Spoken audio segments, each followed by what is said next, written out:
Rapper बालिन शाहले दर्ता गरे काठमाडौँको मेयरमा उम्मेदवारी। प्रधानमन्त्रीले नयाँ नक्साबारे भारतसँग प्रष्ट अडान राख्नु भएको छ। काङ्ग्रेस पल शाहलाई भेटेर आएपछि खोलिन् भित्री कुरा।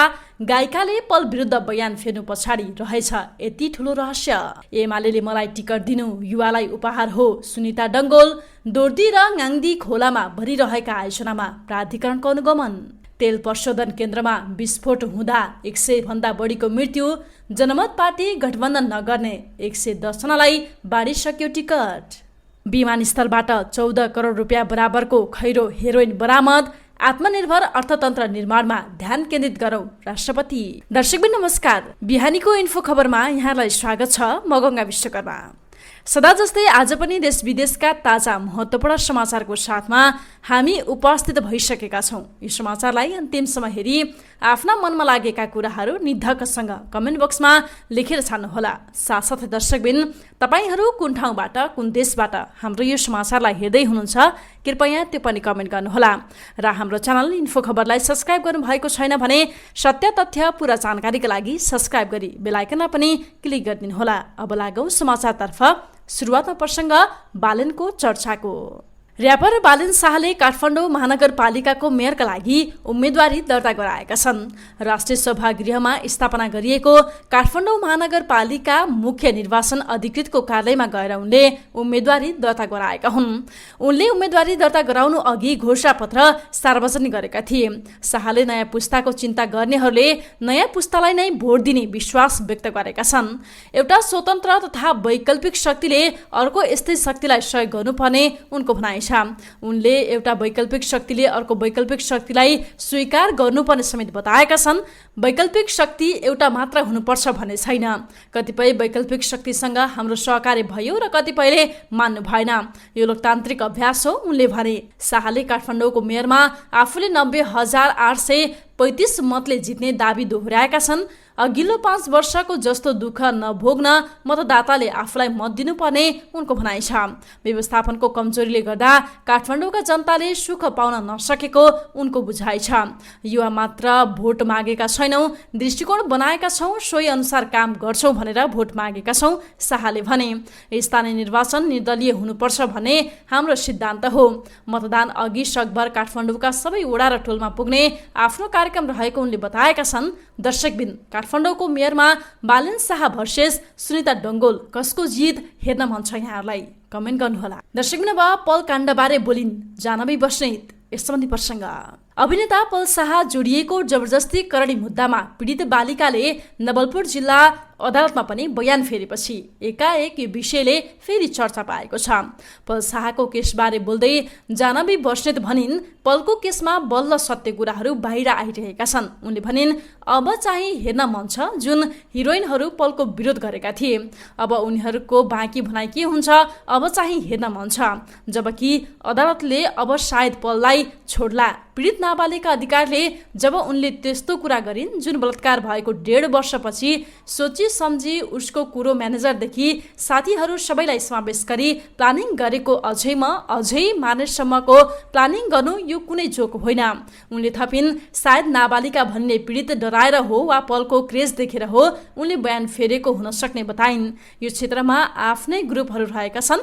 पल्सा पनि यही चङ्गुलमा फसेका छन्। ग्रुपमा सधैँ यही हिरो लिने यही क्यामेराम्यान लिने जस्तो हुन्छ। पलको पनि छुट्टै ग्रुप छ। पल शाह, दुर्गेश र अन्य पनि छन्, तर पल शाहलाई भने त्यही ग्रुपले धोका दियो। दर्शकबिन नक्साबारे प्रष्ट अडान। यस सम्बन्धी प्रसङ्ग। प्रधानमन्त्री शेरबहादुर देउवाले भारत भ्रमणका क्रममा नयाँ नक्साबारे प्रष्ट अडान लिएको नेपाली कङ्ग्रेसले बताएको छ।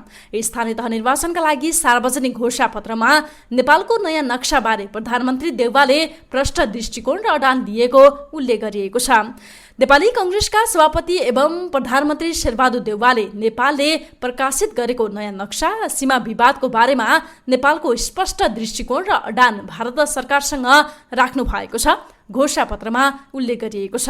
नयाँ नक्सामा समेटिएको लिम्पियाधुरा, लिपुलेक र कालापानी तथा सुस्ता लगायतको सीमा विवाद उच्च स्तरीय राजनैतिक तथा कूटनैतिक संवादबाट हल गर्न काङ्ग्रेस प्रतिबद्ध रहेको घोषणापत्र रहेको छ। भारतीय अतिक्रमण र भारतीय सुरक्षा फौज हटाएर नेपाली भूमि फिर्ता गर्न काङ्ग्रेसले लगातार खबरदारी गरेको पनि घोषणापत्रमा उल्लेख गरिएको छ।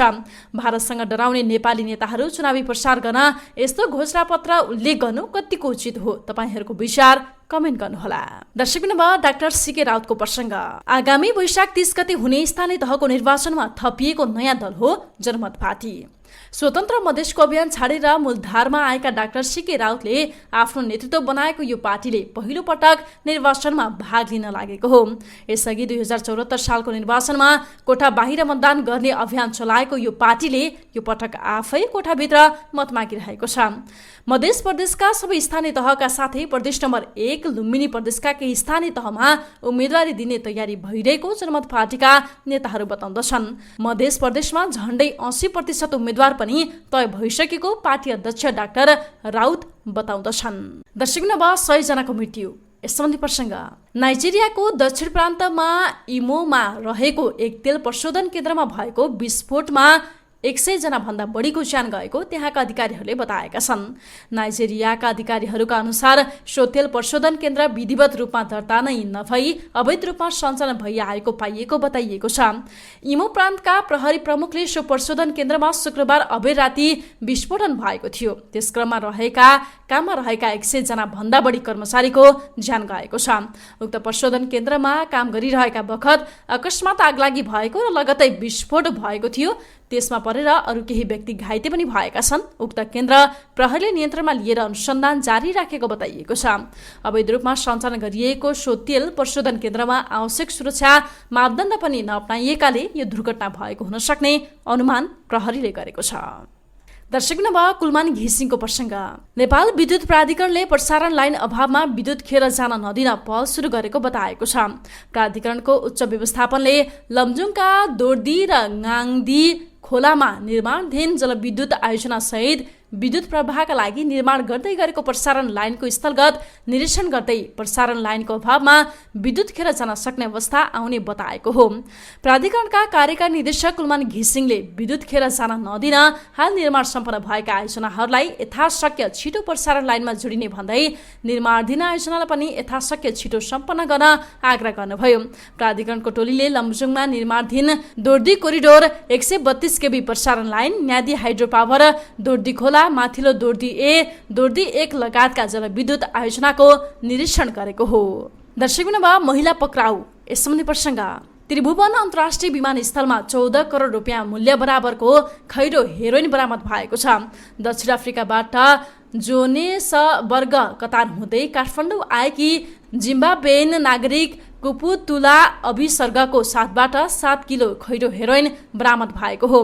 ब्युरोका निमित्त प्रमुख एसपी जीवन श्रेष्ठका अनुसार बरामद खैरो हेरोइनको अन्दाजी मूल्य 14 करोड रुपियाँ बराबरको रहेको छ।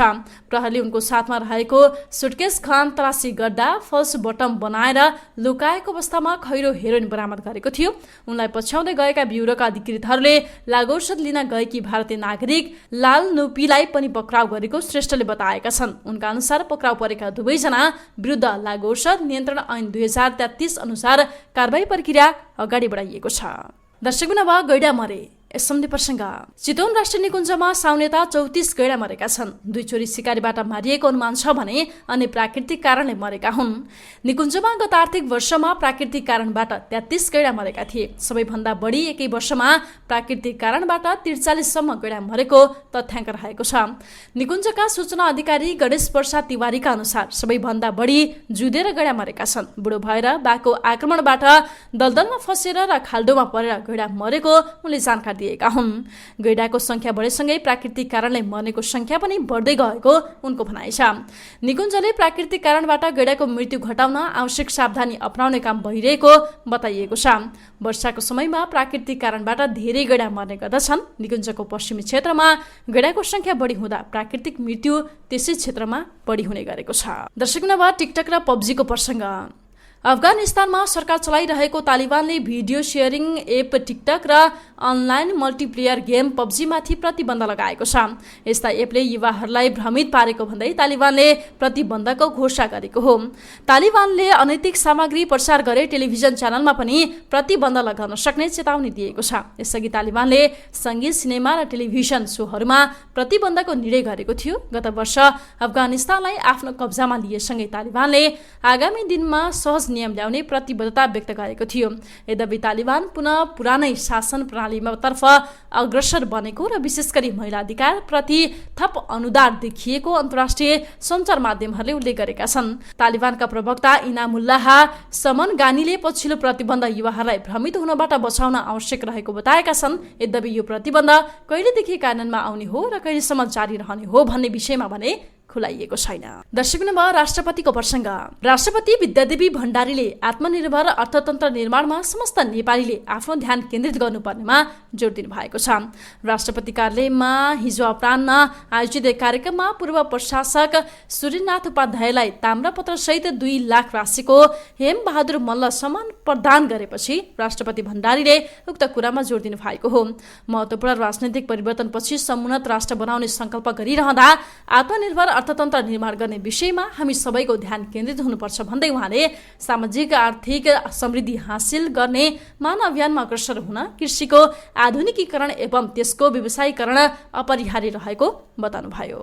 हवस् त दर्शकबिन, बिहानीको इन्फो खबर अहिलेको लागि यति नै। यदि हाम्रो च्यानललाई सब्स्क्राइब गर्नुभएको छैन भने सत्य तथ्य पूरा जानकारीका लागि सब्स्क्राइब गरी बेल आइकनलाई पनि क्लिक गरिदिनुहोला। समाचार अन्तिम समय हेरिदिनु भएकोमा यहाँलाई धेरै धेरै धन्यवाद। यो समाचारलाई लाइक, कमेन्ट र साथीभाइलाई सेयर गर्न नबिर्सिनुहोला। अहिलेको लागि भने म गङ्गा विश्वकर्मासँगै सम्पूर्ण टिमलाई बिदा दिनुहोस्। नमस्कार। तपाईँ इन्फो खबर हेर्दै गर्नुहोला।